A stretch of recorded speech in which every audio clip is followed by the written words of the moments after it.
मसीह परिवार में जन्म लिए हैं, लेकिन उनका चाल चलन क्या है वह कुछ और ही बयां करता है। वह केवल नाम के मसीह है, नाम धराई मसीह उसको कहते हैं। उनको कहीं से देखो तो मसीह नहीं लगते। ये केवल नाम धराई मसीह नहीं बल्कि ये तेरे वचनों पर चलने वाले बन जाए पिता परमेश्वर। हाँ प्रभु जी, जिस तरह सूबेदार का विश्वास मजबूत था पिता, वैसा ही विश्वास इनके अंदर पैदा हो जाए पिता परमेश्वर। ये संदेह करने वाले नहीं बल्कि ये विश्वास करने वाले हो जाए। आप सभी को जय मसीह की। मेरे प्रियो, आप सभी के लिए मैं लेकर आ गया हूं आज का वचन। मेरे प्रियो, मसीह जीवन विश्वास का जीवन है।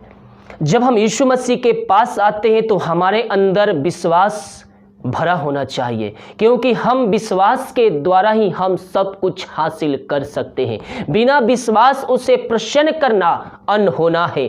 हम बाइबल पाते हैं मत्ती के 8वें अध्याय के उसके 5वें पद में पढ़ेंगे तो वहां पर हम देखते हैं एक सूबेदार का विश्वास। यहां पर लिखा है, जब वह कफरनहूम में आया तो एक सूबेदार ने उसके पास आकर उससे विनती की कि हे प्रभु, मेरा सेवक घर में लकवा रोगी से बहुत दुखी पड़ा हुआ है। यीशु जब कफरनहूम में आया तो उसके पास एक सूबेदार आकर कहता है कि हे प्रभु, मेरा सेवक मेरे घर में दुखी पड़ा हुआ है, वह पीड़ा से तड़प रहा है।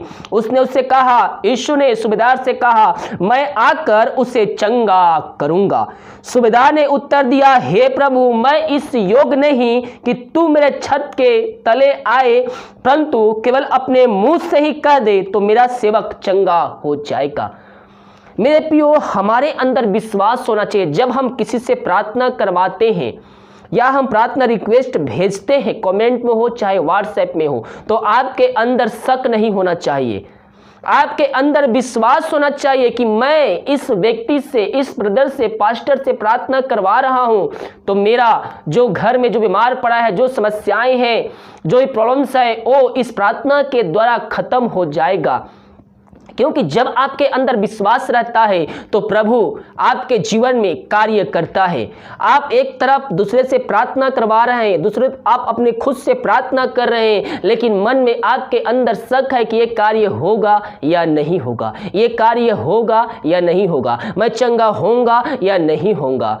इस प्रकार से आपके अंदर क्या दो बातें चलती रहती है। लेकिन जैसे ही आपके अंदर शक आता है, वह किसके समान है? देखिए, यहाँ मत्ती के 21वें अध्याय के उसके हम 21 पद को देखेंगे तो वहां पास लिखा हुआ है, यीशु ने उससे उत्तर दिया, मैं तुमसे सच सच कहता हूं, यदि तुम विश्वास रखो और संदेह ना करो तो ना केवल यह करोगे जो इस अंजीर के पेड़ से किया है, परंतु यदि इस पहाड़ से भी कहोगे उखड़ जा और समुद्र में जा पड़ तो यह हो जाएगा, और जो कुछ तुम प्रार्थना में विश्वास से मांगो वह सब कुछ तुमको मिलेगा। हमारे अंदर अगर संदेह रहेगा तो हम कुछ भी प्राप्त नहीं कर सकते हैं। लेकिन यीशु मसीह ने विश्वास में क्या कहा है? अगर तुम विश्वास के साथ यह कहोगे तो वह तुम्हारे लिए हो जाएगा। ध्यान से देखिए, मैं तुमसे सच कहता हूं, यदि तुम विश्वास रखो और संदेह ना करो। आप यीशु मसीह पर विश्वास रखिए। आप प्रार्थना रिक्वेस्ट दिए हैं, प्रार्थना भेजे हैं, प्रार्थना कर रहे हैं, खुद से भी कर रहे हैं, तो विश्वास कीजिए कि इनके प्रार्थना करने के द्वारा यीशु मसीह मुझे चंगाई प्रदान करेगा, समस्याओं से मुझे यीशु मसीह निकालेगा। हालेलुया। और यहां कहता है, मैं तुमसे सच कहता हूं, यदि विश्वास रखो और संदेह ना करो तो ना केवल यह करोगे जो इस अंजीर के पेड़ से किया है, परंतु यदि इस पहाड़ से कहोगे तो यह हो जाए, कहोगे उखड़ जा और समुद्र में जा पड़ तो यह हो जाएगा। हालेलुया। अगर हम विश्वास के साथ पहाड़ से भी कहेंगे कि ये पहाड़ जा समुद्र में लग जा तो वह तुम्हारे लिए हो जाएगा। बाइबल कहती है, अपने प्रभु परमेश्वर की परीक्षा ना करना। ये नहीं कि मैं आज जाता हूँ, वहां खड़े हो जाता हूँ, इस पेड़ को मैं आगे रहता हूँ, यीशु नाम में जा, यहां से उखड़ के वहां लग जा। प्रभु अपने बाइबल कहती है अपने परमेश्वर की परीक्षा ना करना। जब आप मुसीबतों में पड़ेंगे, जब आप समस्याओं में पड़ेंगे, तब ये सब कार्य आपके लिए आश्चर्य क्रम के द्वारा होगा। ये नहीं कि आप कुछ भी काम नहीं है, मैं ये कार्य कर देता हूं, होता है कि नहीं। तो आपके अंदर क्या आ गया? आपके अंदर संदेह आ गया। जब आप समस्याओं में पड़ेंगे, जब आप मुसीबतों में पड़ेंगे, तब ये वचन आपके जीवन में कार्यशील होगा। ओ हालेलुया। और यहां वचन कहता है 22वें पद में, जो कुछ तुम प्रार्थना में विश्वास से मांगो वह सब कुछ तुमको मिलेगा। अब ये नहीं कि मैं प्रार्थना करके मैं जो मांगू वो मुझको मिल जाएगा। परमेश्वर वही चीजें आपके जीवन में देता है जो आपके लाभ के लिए होती है। आपके हानि के लिए जो चीजें होती है उसको परमेश्वर कभी भी नहीं देता है। आप अपना भविष्य नहीं जानते हैं, लेकिन परमेश्वर हमारा भविष्य जानता है कि आगे चलकर क्या होने वाला है। हो सकता है आज आप उदाहरण के तौर पर आप आज प्रार्थना कर रहे हो एक नया मोटरसाइकिल के लिए या फिर नया कार के लिए, आपको लेना है लेकिन आप नहीं ले पा रहे हैं। क्यों नहीं ले पा रहे? हो सकता है आप उस पे चेक कर आगे आप जाएं, कुछ दिन बाद एक्सीडेंट हो जाए, लेकिन आप अपने भविष्य को नहीं जानते। लेकिन परमेश्वर आपके भविष्य को जानता है कि अगर इसको मैं इस समय कार दे दूंगा तो आगे चल के इसका एक्सीडेंट हो जाएगा।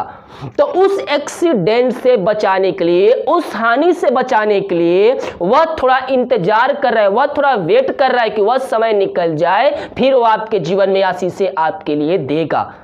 बहुत से भाई बहन रट लेते हैं कि मुझको यही चाहिए तो मुझको यही चाहिए।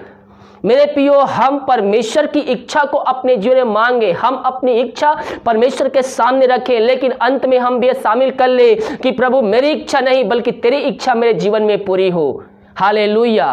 और जो चीजें परमेश्वर के द्वारा आती है मेरे प्रियो, वो आशीषें हमारे पास रहती है जब तक हम उसके वचनों पे हम बने रहते हैं। हालेलुया। इसलिए अपनी जिद पर ना अड़िए, अपनी इच्छा को पूरी करने के लिए परमेश्वर पर दोष न लगाइए कि प्रभु तूने मेरी प्रार्थना का उत्तर नहीं दिया। परमेश्वर हर एक चीजों का, हर एक समय, परमेश्वर हर एक चीजों का, हर एक बातों का, हर एक कार्यों का एक समय निर्धारित किया है। और जब वो समय आपके जीवन में आएगा, परमेश्वर वो आशीष से आपके जीवन में भेजेगा।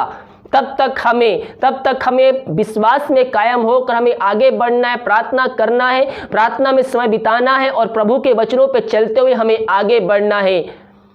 परमेश्वर आपको देगा क्योंकि हम आशीषित हो रहे हैं, आशीष के लिए ही बुलाए गए हैं। सृष्टि पर जो कुछ रचा गया है वो हमारे लिए ही रचा गया है। जो आपको देना होगा परमेश्वर सही समय पर वो आपके जीवन में वो भेज देगा। हालेलुया। इसलिए आज से अपनी इच्छा नहीं बल्कि परमेश्वर की इच्छा को अपने जीवन में मांगिए, चाहे वो किसी भी क्षेत्र में क्यों ना हो। आप सोच रहे हैं कि मैं सरकारी जॉब करूंगा या फिर मैं इस कंपनी में काम करूंगा, मैं इस शहर में जाऊंगा, मैं यहाँ नौकरी करूंगा, चाहे छोटी बड़ी कोई बातें क्यों ना हो, सब बात परमेश्वर पर छोड़िए। प्रभु अगर तेरी इच्छा है कि मैं इस कंपनी में जॉब करूं तो तू मुझको जॉब दिला। अगर तेरी इच्छा है कि मैं सरकारी जॉब में जाऊं, मुझको और नौकरी लगे, तो वो तेरी इच्छा मेरे जीवन में पूरी हो। बहुत से भाई बहन सालों सालों गुजर जाते सरकारी जॉब के लिए इंतजार करते रहते हैं और सरकारी जॉब का इंतजार करते करते 2-4 साल उनका बीत जाता है। जब 2-4 साल वह दूसरा कंपनी में काम करते तो परमेश्वर उनमें को आशीष प्रदान करता, लेकिन वह सरकारी जॉब के पीछे पड़े रहते हैं। 2-3 साल 5 साल इंतजार करते रहते हैं, उसके बाद भी उनको नौकरी नहीं मिलता है। हालेलुया। मेरे प्रियो, हर एक बातें परमेश्वर पर छोड़िए और उसके साथ साथ आप हो सकता है आप सरकारी जॉब के लिए आप तैयारी कर रहे हो, तैयारी कीजिए, उसके साथ आप दूसरा भी काम प्राइवेट भी करिए। ये नहीं कि मुझको सरकारी नौकरी मिलेगा मैं दूसरा जगह काम नहीं करूंगा। किसी के लिए वचन है जो जिद पकड़ कर करूंगा तो सरकारी नौकरी करूंगा, नहीं तो मैं करूंगा ही नहीं। मन को फिरा लीजिए, परमेश्वर सही समय आपके जीवन में वो आशीष से देगा। तब तक आप दूसरे कार्य करें, दूसरा नौकरी करें, प्राइवेट जॉब करें, वो आपका एक्सपीरियंस और बढ़ेगा, परमेश्वर और भी आपको आशीष प्रदान करेगा। और जब उसकी आशीष से होगी वो उस साल में वो आशीष से आपके जीवन में उड़ेल देगा। हालेलुया। इसलिए मेरे प्रियो, हम जो कुछ भी मांगे, जो कुछ भी हम करें, परमेश्वर की इच्छा के अनुसार करें। प्रभु हमारे जीवन में सब कुछ करने के लिए तैयार है, केवल हम उसकी इच्छा को हम मांगने वाले हो जाए। हम अपनी जिद को पकड़े रहेंगे, ना वो पाएंगे ना ये पाएंगे, बीच में फंसे रह जाएंगे। इसीलिए हम परमेश्वर की इच्छा को अपने जीवन में मांगे। और यहाँ बाइबल भी कहती है, आगे पढ़ते हैं हम सूबेदार के बारे में। सूबेदार ने उत्तर दिया, हे प्रभु, मैं इस योग्य नहीं कि तू मेरे छत के तले आए, परंतु केवल मुंह से कह दे तो मेरा सेवक चंगा हो जाएगा। उसके अंदर क्या है? उसके अंदर विश्वास भरा हुआ है कि अगर यीशु मसीह अपने मुंह से कह देंगे तो जो सेवक मेरे घर में पड़ा हुआ है वह चंगा हो जाएगा। क्योंकि मैं भी पराधीन मनुष्य हूं और सिपाही मेरे अधीन है। जब मैं एक से कहता हूं जा तो वह जाता है, और दूसरे से आ तो वह आता है, और जब अपने दास से कहता हूं यह कर तो वह करता है। वह पापी मनुष्य था, वो इस लायक नहीं था कि यीशु मसीह उसके आंगन में जाकर प्रार्थना करे।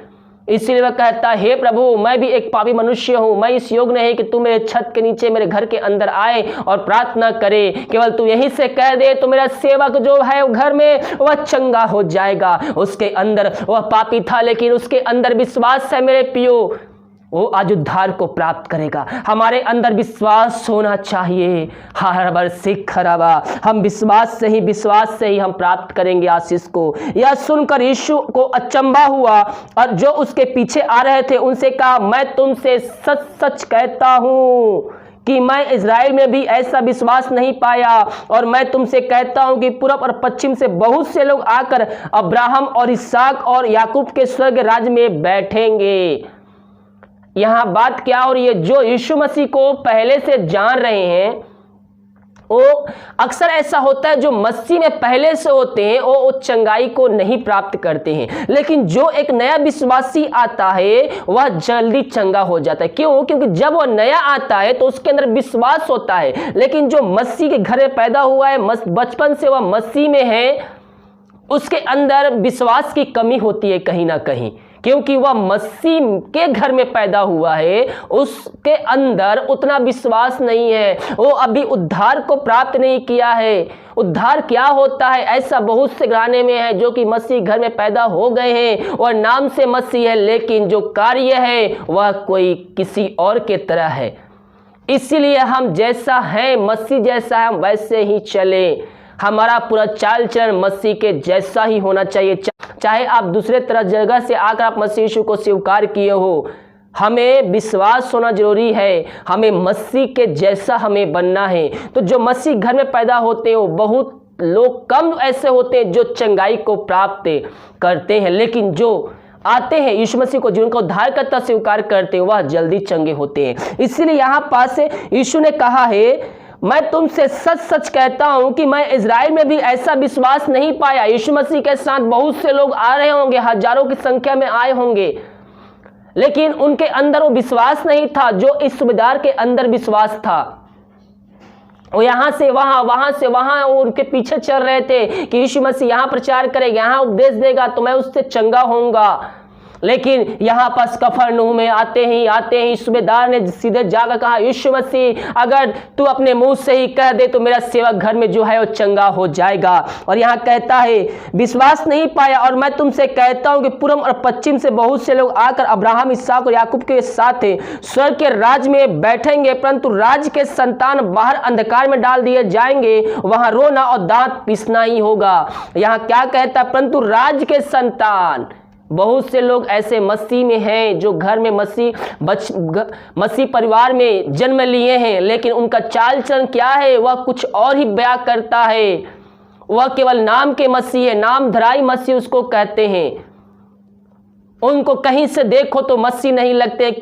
हालेलुया! हमें मसीह का स्वरूप हमारे अंदर झलकना चाहिए। हम जहां भी जाएं, हमारे मसीह हमारे चेहरे से झलकना चाहिए।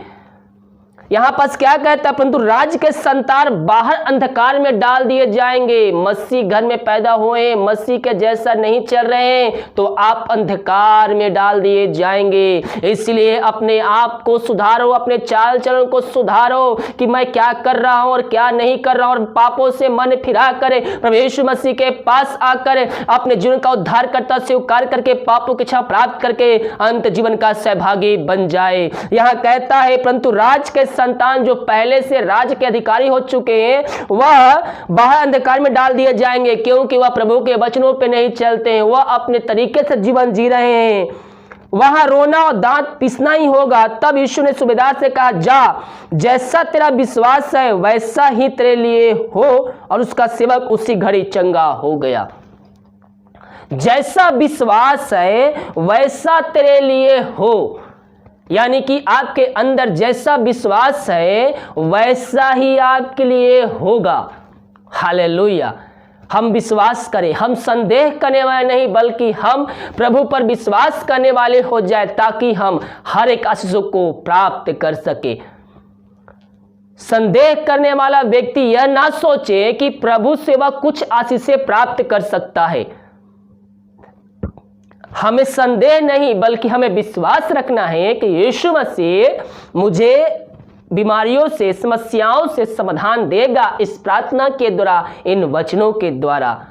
हालेलुया। परमेश्वर इन वचनों के द्वारा हम सबको आशीष प्रदान करे। आइए हम प्रार्थना की ओर चलते हैं। धन्यवाद यीशु, धन्यवाद Yeshu, thank you Jesus, hallelujah. O glory glory. प्रभु जो वचन सुने हैं पिता, इनके जीवन 30 गुना, 60 गुना, 100 गुना फलवंत होने पाए पिता। ये केवल नाम धराई मसीह नहीं, बल्कि ये तेरे वचनों पर चलने वाले बन जाए पिता परमेश्वर। हाँ प्रभु जी, जिस तरह सूबेदार का विश्वास मजबूत था पिता, वैसा ही विश्वास इनके अंदर पैदा हो जाए पिता परमेश्वर। ये संदेह करने वाले नहीं, बल्कि ये विश्वास करने वाले हो जाए, ताकि विश्वास के द्वारा इनकी हर एक समस्याओं का समाधान मिल सके पिता। हाँ प्रभु जी, इन सारे भाई बहनों को तेरे हाथों में सौंपते हैं। जहां वचन चली है पिता, वहां उद्धार आने पाए, हर एक पापी मन फिराकर तेरी ओर फिरने पाए पिता परमेश्वर, अपने जीवन का उद्धार कर तुझको स्वीकार करके अंत जीवन का सहभागी बनने पाए। यही हम प्रार्थना करते हैं। इन सारे भाई बहनों का भरपूर किया, हम इस बात के लिए धन्यवाद देते हैं। प्रार्थना सुमा धन्यवाद ईश्वर पिताजी, आशीष मांगते हैं, सुनदया से ग्रहण कर। आमीन, आमीन और आमीन। हालेलुया। वीडियो को लाइक, कमेंट शेयर कीजिए, ताकि और भाई बहन लोग यीशु मसीह को जानकर अपने जीवन का उद्धार करता स्वीकार करके अंत जीवन का सहभागी बन जाए। God bless.